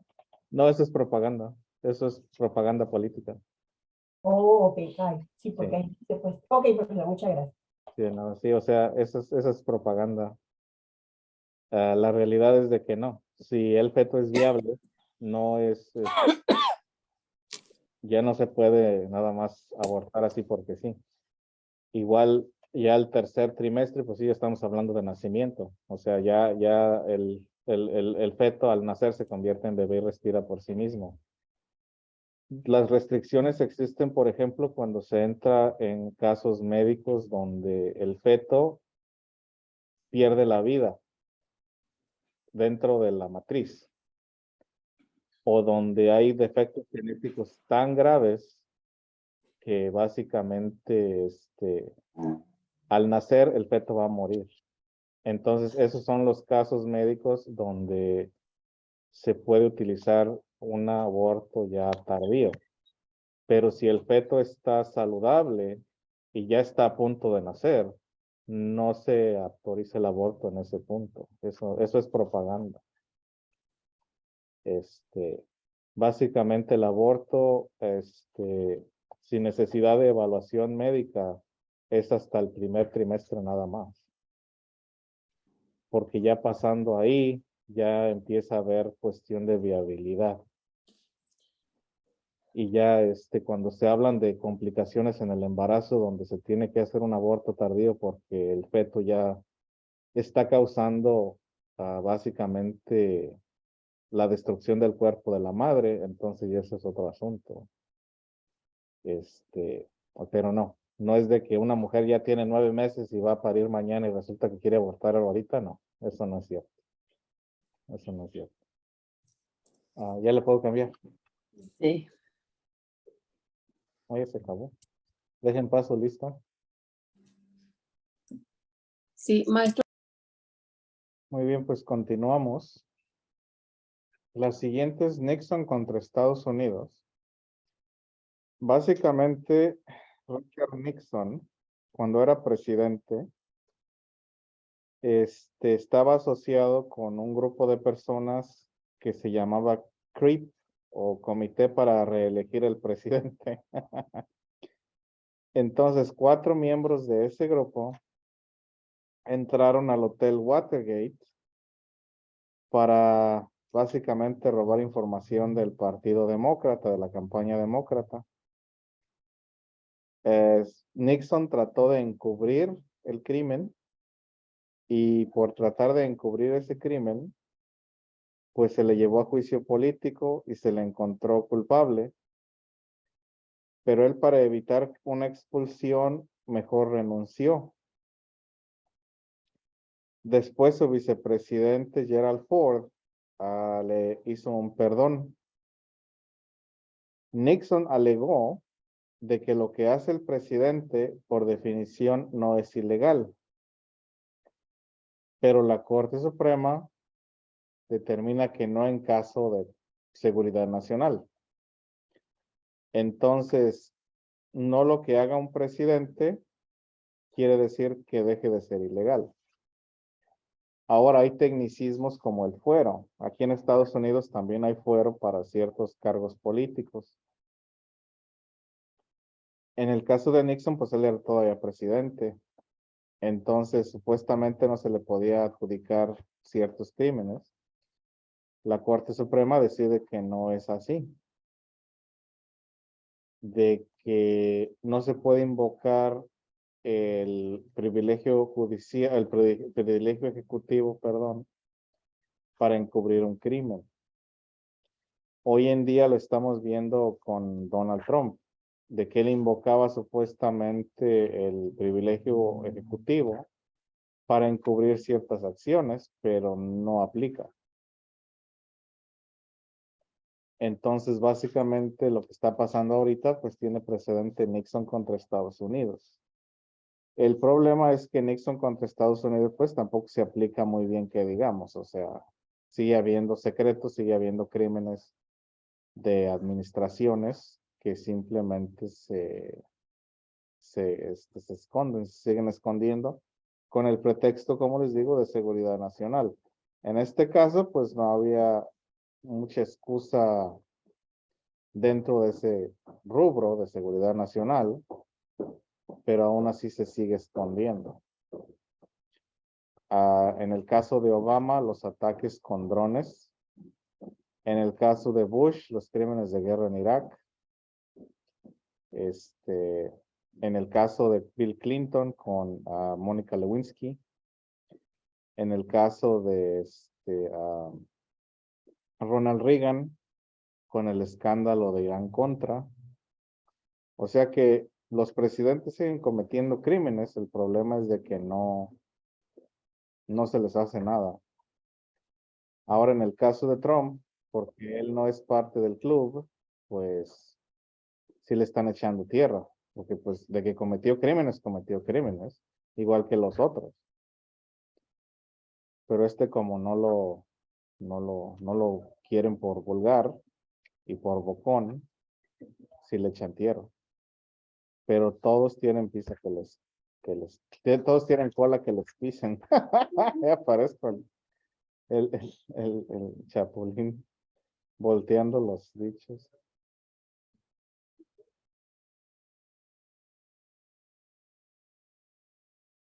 Entonces,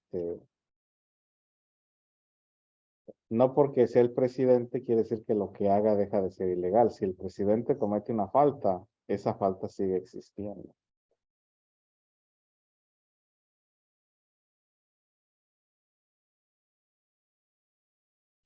Porque sí, ese era el argumento de Richard Nixon. Yo soy el presidente, por lo tanto, lo que yo hago no es ilegal. La Corte Suprema dice, no, eso no es cierto. Tú al seguir siendo presidente, puedes cometer actos ilegales.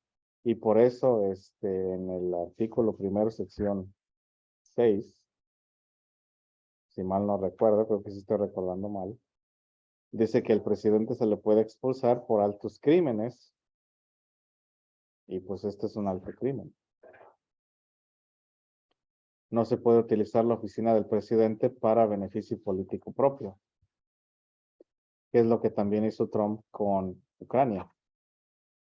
Buscar un beneficio político propio.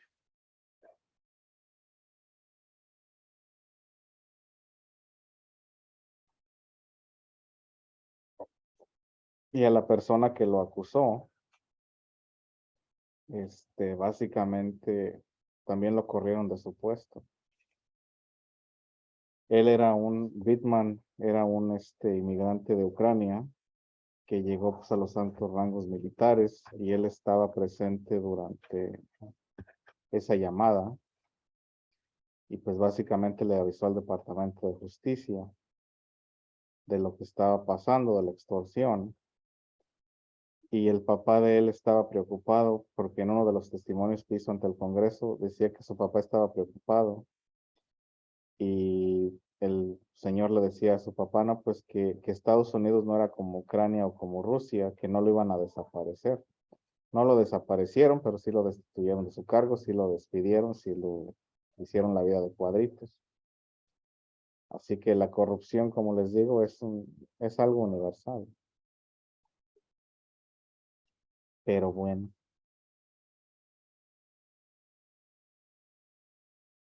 Profesor, pero ahorita como, bueno, yo no soy de este país tampoco, ¿no? Pero estoy escuchando que eso que esta es la primera vez que está, bueno, y aprendiendo también un poquito, es la primera vez que está pasando con, bueno, con un expresidente, ¿no? Que es abusado. Y Sí. ahora con lo que está pasando ahorita, es así como se está dejando ya un precedente para que otros presidentes también les puedan hacer lo mismo.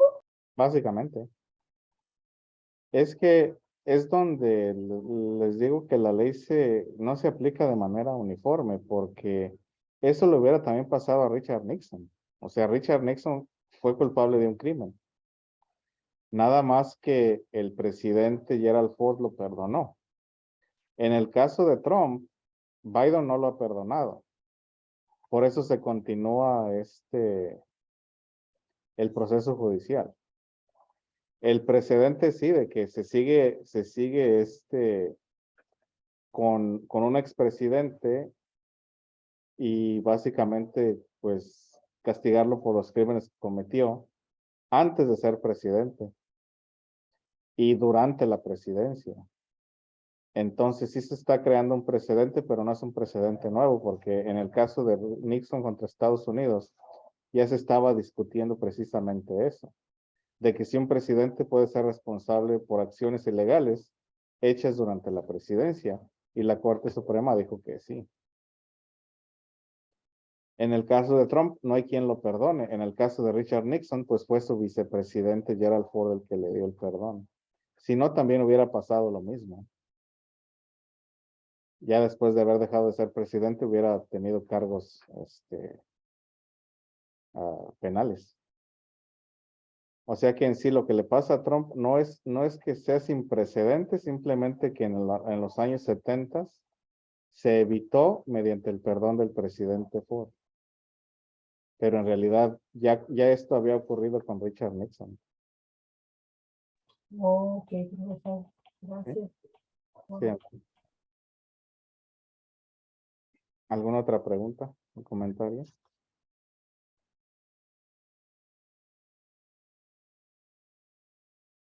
¿Ya le puedo cambiar? ¿Sí?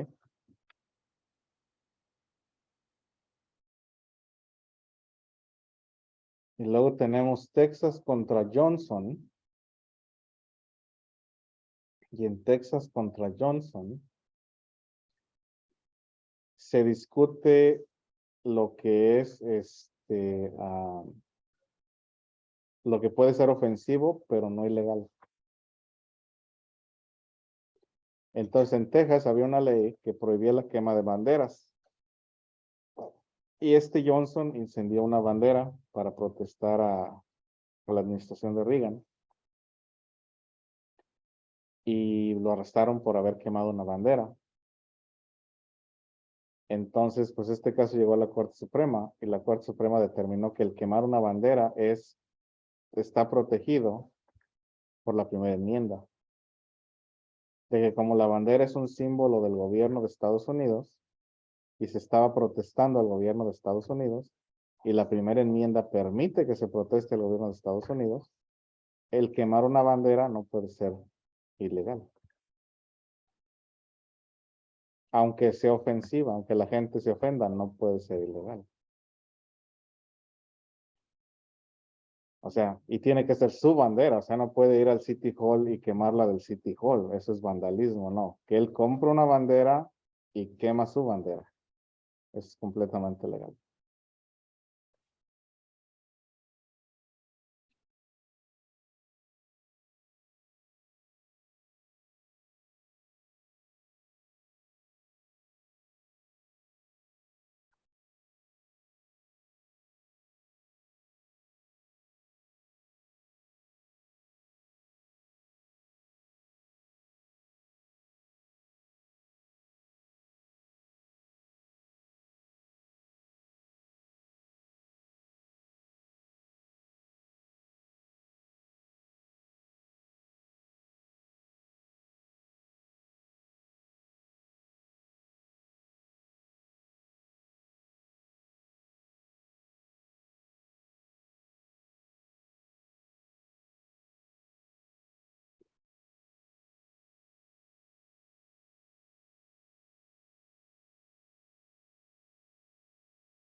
Entonces, en este caso, se protege o se garantiza la protesta política. Es lo que les decía la vez pasada, ¿no? Que yo puedo tener ciertos puntos de vista y aunque esos puntos de vista sean ofensivos, no pueden ser ilegales. A menos de que sea directamente una invitación a la violencia o al daño a terceras personas. Entonces eso ya no es protegido. El quemar una bandera lo único que hace es ofender a ciertas personas, pero no está incitando al daño de nadie. El incitar a una revolución o el incitar a una rebelión contra el gobierno, ya esa es otra historia. Ya eso no es protegido. Pero el simple hecho de quemar una bandera del país o de quemar una bandera del estado, pues no es delito. Está protegido por la primera enmienda.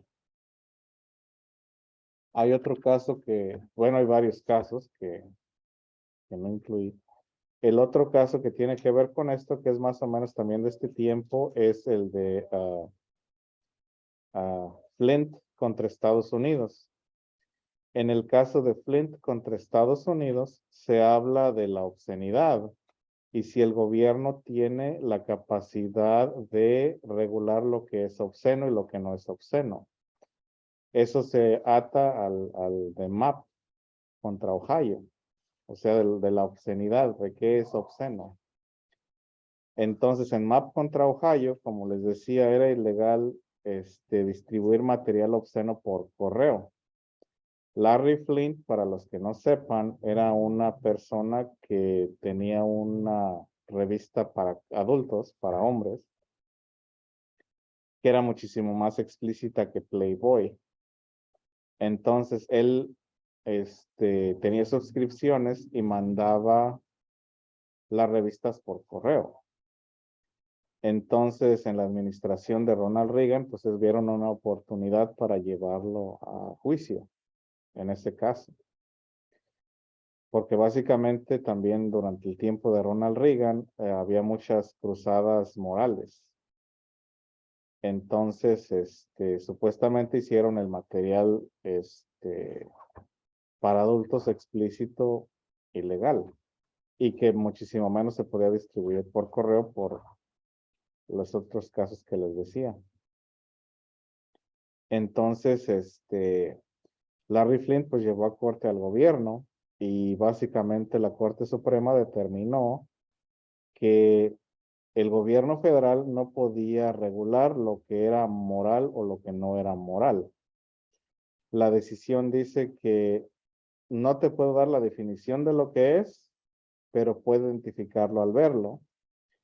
Y que eso es cuestión de cada comunidad, de que si la comunidad así lo determina, así lo limitaría la comunidad, pero que el gobierno federal no tenía jurisdicción para decir que era sucio o que no era sucio, que era apropiado o que no era apropiado. Y básicamente lo que hacía Flint era poner las revistas en bolsas negras para que no se viera su contenido. Pero en sí, lo que querían era pues terminar con la industria de entretenimiento para adultos, cosa que no sucedió porque está pues protegida por la primera enmienda en ese sentido. De que por supuesto hay limitaciones y esas limitaciones las van a poner los estados y las van a poner los condados, etcétera. Pero en sí no se puede prohibir dicho material de existir.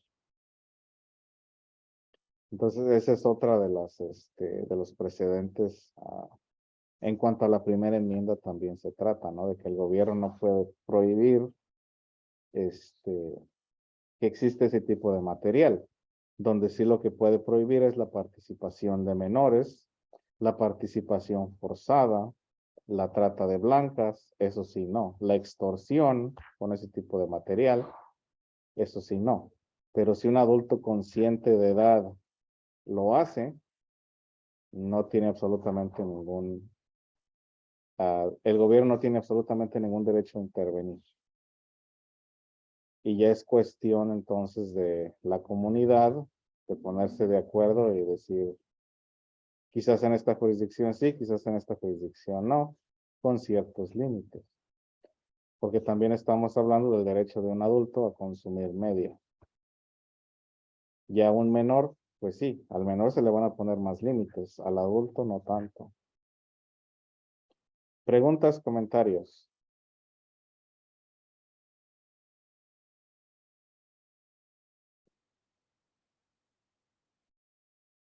¿No? No, profesor. Muy bien. Pues sería todo por hoy. Ya terminamos. Esta fue la última diapositiva. Entonces los veo el martes. Ok, profesor, muchas gracias y hasta el martes. De nada, hasta el martes. Gracias, maestro. Maestro, muchas gracias. ¿Sí va a tener mañana la tarea ya? Sí, ya está ahí afuera. Ok, gracias, que le vaya bonito, maestro. Gracias igualmente. Adiós. Gracias, maestro. Hasta el martes. Martes nos vemos. Adiós. Adiós.